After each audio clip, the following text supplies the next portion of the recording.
Um, just because the Arizona Republican Representative Paul Gosar voted against establishing a commission to investigate the January 6th riot at the Capitol doesn't mean that he's not ready to use his power of office to stage an inquiry into the topic by any other means.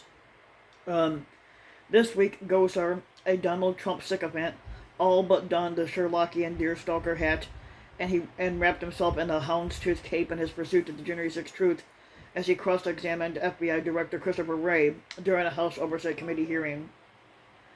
Um, Gosar had claimed that protester Ashley Babbitt had been executed by a policeman who had been lying in wait, which he wasn't, um, and um, and basically demanded to know why her killer had not been named. And did Wray know that Babbitt was unarmed?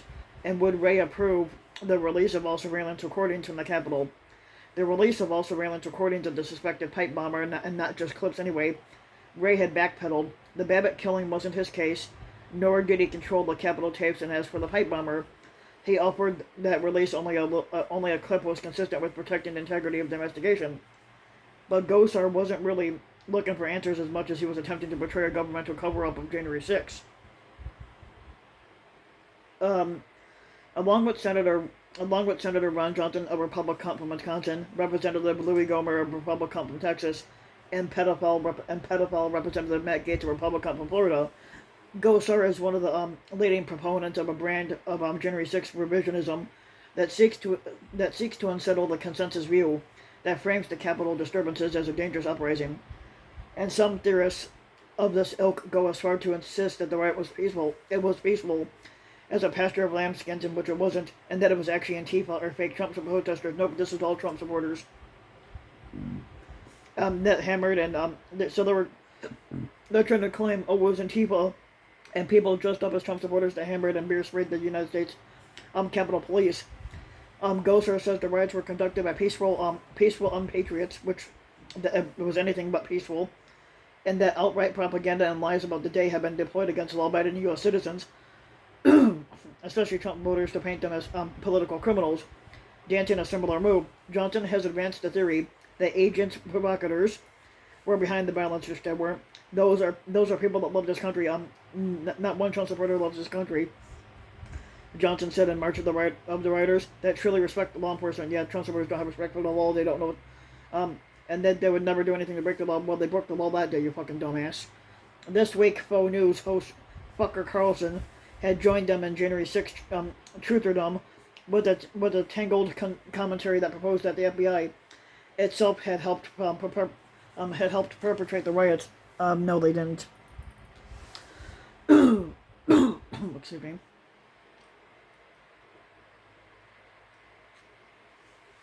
In our minds, we're thinking, oh God, oh my fucking God, you must be muttering to yourself, not another baseless conspiracy theory to disarm. Didn't we just spend 7 fucking months proving in the courts and the forums of public opinion that no meaningful amount of voter fraud ever took place in the presidential election? Now we got to prove that January 6th wasn't a contemporary operation of the product of a deep anarchist, and how long must we fucking suffer for this? The short answer is fucking forever, because we're gonna have conspiracy theories forever.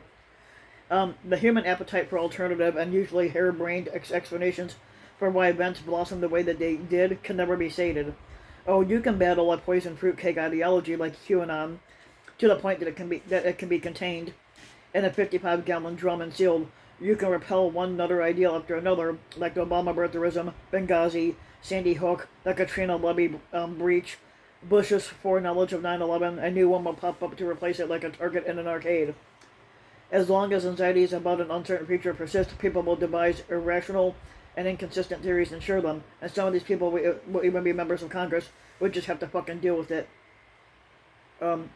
So journalists, like MSNBC's Chris Hayes, the Washington Post's Aaron Blake, CNN's Marshall Cohen, and HuffPost's Christopher Mathias and Ryan J. Riley, have done the right and necessary thing by providing a rapid response this week to knock down Carlson's FBI allegation that an unindicted co-conspirator had described in January 6 criminal charges as an FBI informant who helped plan the assault.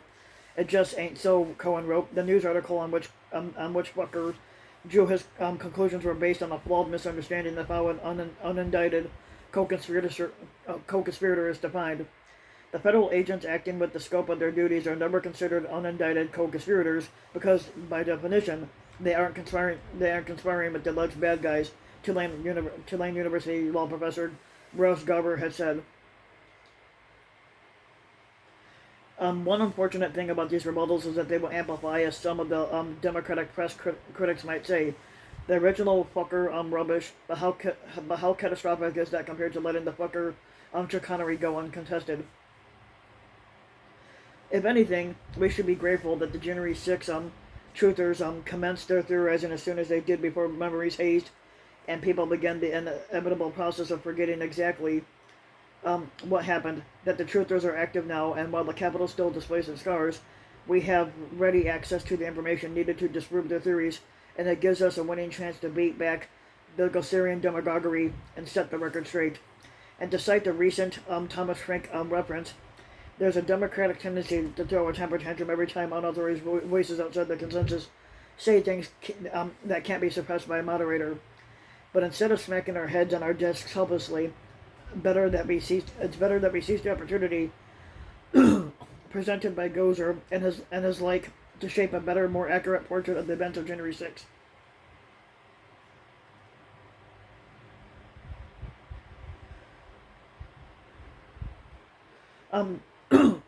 But take Gozer's protest that we don't know the name of the policeman who shot Babbitt. Surely he knows that the U.S. Capitol Police work for Congress and that it's in their power to change the rules that would release the name of Babbitt's shooter. But rather than heckle the FBI director about the shooter's identity, he should persuade his colleagues to make the Capitol Police more transparent. And furthermore, if Gozer is really serious about wanting to know more about law enforcement's January 6 conduct, instead of asking stupid questions to which he obviously knows the true answers to, he should stump for a congressional investigative commission that would probe all the right secrets and not just the ones that favor his interpretation. As much as we might like to deny it, not every revisionist question is a misguided missile aimed at the sacred heart of truth. Even bad faith actors can raise relevant questions. And for instance, the first accounts of the U.S. Capitol officer Brian Sicknick's cause of death, that he was killed following blunt force trauma, were doubted in many corners and were later attributed to natural causes by the D.C. medical examiner.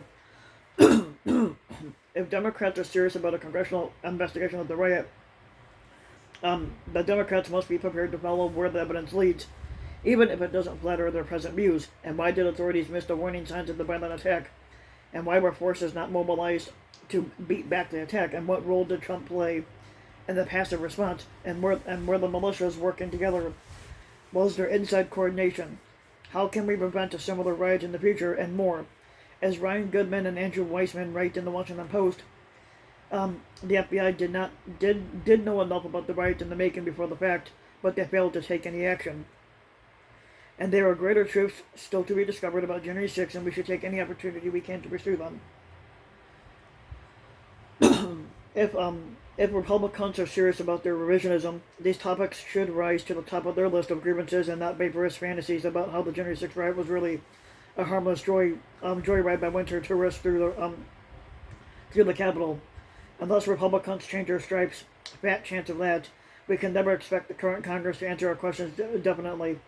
And that leaves it to the press to sort the January 6th sense from the nonsense wherever and whenever it appears. And it can be as grimy and odious as emptying a septic tank an ounce at a time. But this is the life that we journalists have chosen. Ladies and gentlemen, deploy your fucking teaspoons.